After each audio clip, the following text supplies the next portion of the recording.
para darnos una idea de cómo fue toda esta visita en Sudamérica y en Argentina en el año 1956, estamos en comunicación telefónica con un testigo.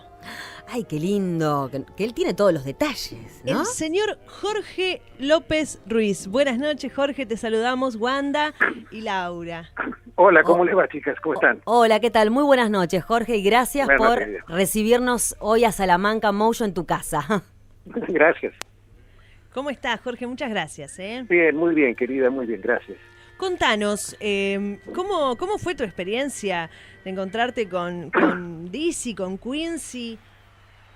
Y en aquel momento para nosotros, esto era la primera vez que ocurría en Buenos Aires, que alguien, además con toda una orquesta, viniera para quedarse toda una semana tocando aquí en Buenos Aires. Era una cosa que no había pasado jamás antes, o sea que fue una especie de terremoto emocional. Y estábamos todos muy enloquecidos, más allá considerando que también los que estábamos en aquellos momentos éramos todos gente muy, muy joven, prácticamente recién saliendo de la adolescencia. Entonces era como si hubieran para los pibes de una década o 2 décadas después, como si hubieran venido los Beatles, qué sé yo, una cosa impresionante, y que se quedaran charlando con nosotros todas las noches, ¿viste? Era muy fuerte todo, muy, muy fuerte, porque además en esa orquesta no solamente venía obviamente Dizzy, que era el supremo, sino que además venían unos músicos directamente espectaculares que después la historia consagró como grandes de la música, ¿no? Uh-huh. ¿Y compartiste las noches en el Rendezvous? El Rendezvous, exactamente, porque el dueño de Rendezvous era un músico notable, que fue obviamente también una estrella, un famoso, que era Osvaldo Fresedo, director de orquesta típica. Claro. Y Osvaldo, que era un gran músico y una gran persona, cerró su negocio, que era el más caro que había en Buenos Aires en aquel momento, se lo cerró toda una semana para que a las noches nos pudiéramos, después de los conciertos, reunirnos allí con los músicos de Buenos Aires, con todos los músicos de la orquesta de Gillespie. Así que fue toda una semana seguida, de noches que empezaban a las 12, 1 de la mañana y terminaban a las 7, 8 de la mañana. Tremendo. ¿Y te acordás más o menos cuántos músicos serían, Jorge? ¿Cuántos músicos seríamos quién? ¿Nosotros? Entre ustedes y la orquesta, digamos, que vino con Dizzy. Cerca de 50. ¡Wow! Sí, totalmente.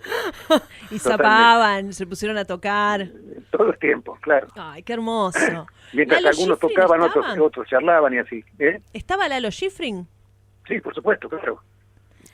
Porque la idea... ¿Todavía vivía acá Lalo o ya estaba tocando con ellos? No, acá, porque la idea, es más, la orquesta de Lalo se formó después de la avenida de Dizzy.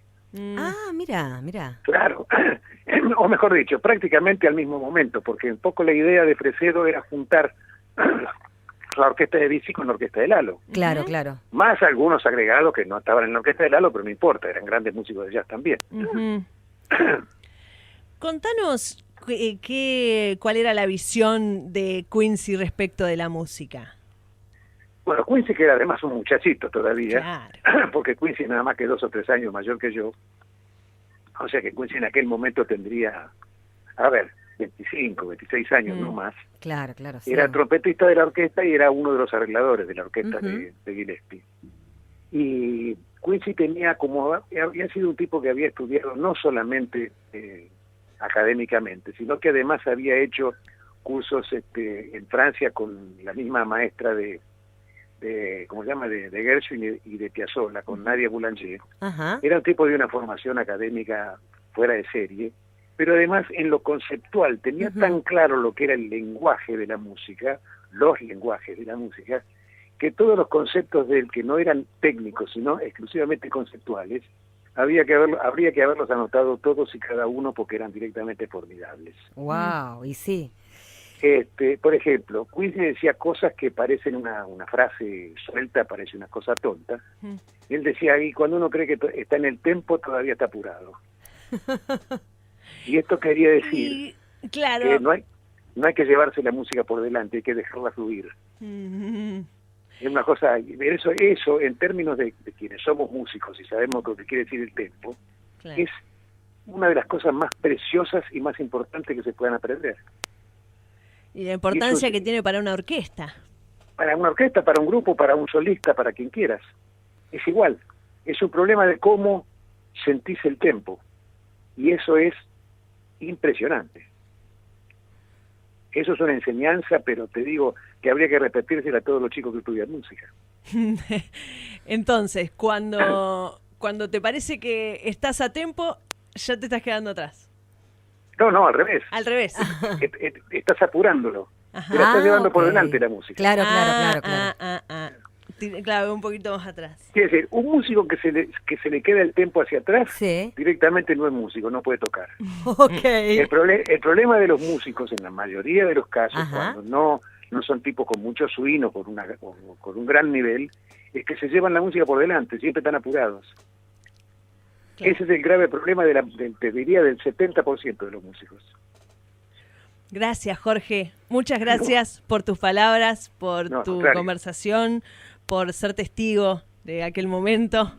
Y por El compartirlo, ¿no? Con nosotros, Eh, con Salamanca y con la gente que está del otro lado escuchándote hoy. El privilegio de compartir esos momentos. Perfecto. Bueno, Jorge, estamos en contacto. Bueno, Hasta muchas pronto. gracias, Muy querido. buenas Hasta noches. pronto. Muchas gracias. Gracias a ustedes. Chau, chau.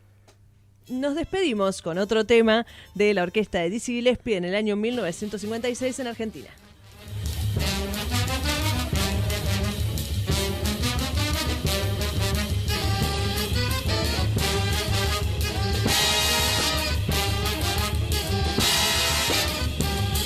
Salamanca Mojo.